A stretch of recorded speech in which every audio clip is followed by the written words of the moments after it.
हिमालय की बर्फीली चोटियों पर कैलाश पर्वत की शांति में एक दिव्य क्रिया संपन्न हो रही थी। देवी पार्वती ने स्नान की तैयारी करते हुए अपने शरीर से चंदन और हल्दी का लेप उतारा।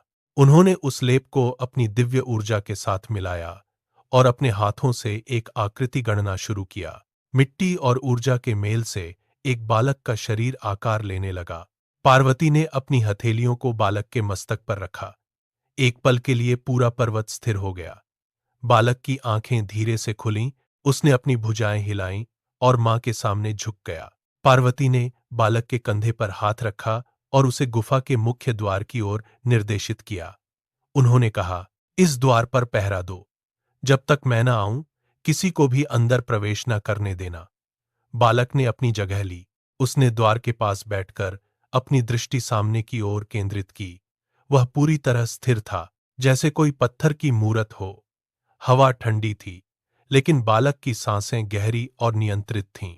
वह अभी तक नहीं जानता था कि यह छोटी सी आज्ञा ब्रह्मांड के इतिहास में किस बड़े संघर्ष का कारण बनने वाली है।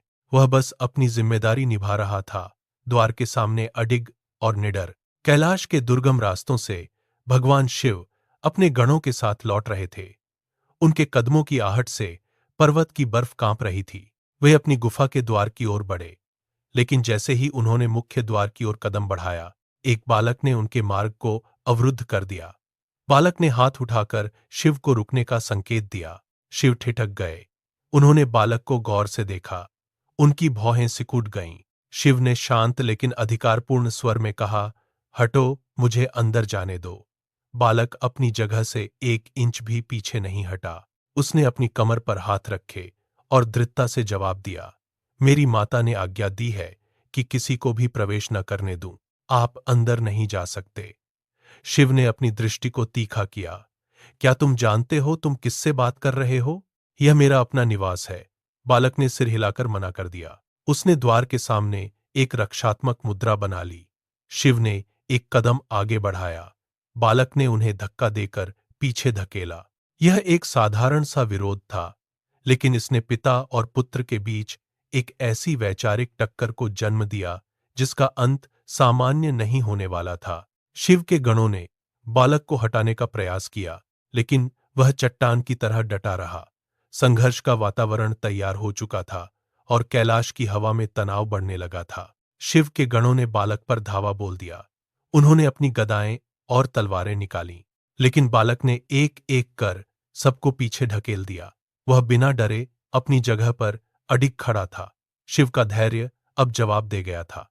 उन्होंने अपने त्रिशूल को हवा में लहराया। उसकी चमक से पूरी गुफा का द्वार कांप उठा। शिव ने एक दहाड़ के साथ बालक पर प्रहार किया। बालक ने भी अपनी पूरी शक्ति से रोकने की कोशिश की, लेकिन दिव्य अस्त्र का वार कोई नहीं झेल सका। एक पल के लिए समय जैसे ठहर गया।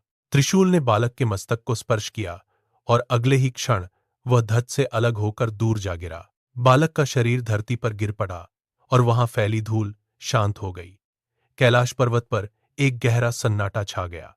पक्षियों ने चहकना बंद कर दिया। हवा की गति थम गई और नदियां जैसे स्थिर हो गईं। ब्रह्मांड के कण कण ने इस विनाश को महसूस किया। शिव अपने हाथ में त्रिशूल लिए खड़े थे, लेकिन उनके चेहरे पर अब कोई क्रोध नहीं, बल्कि एक शून्य सी शांति थी। यह सन्नाटा किसी बड़े तूफान के आने का संकेत था। पार्वती की अनुपस्थिति में हुआ यह कृत्य समस्त अस्तित्व को हिला देने वाला था। वहां केवल बालक का निर्जीव शरीर पड़ा था और पूरे कैलाश पर मृत्यु का भारी सन्नाटा पसरा हुआ था। गुफा के भीतर से पार्वती बाहर निकलीं। उन्होंने अपने बालक का निष्प्राण शरीर देखा और उनकी चीख से कैलाश की चट्टानें हिल गईं।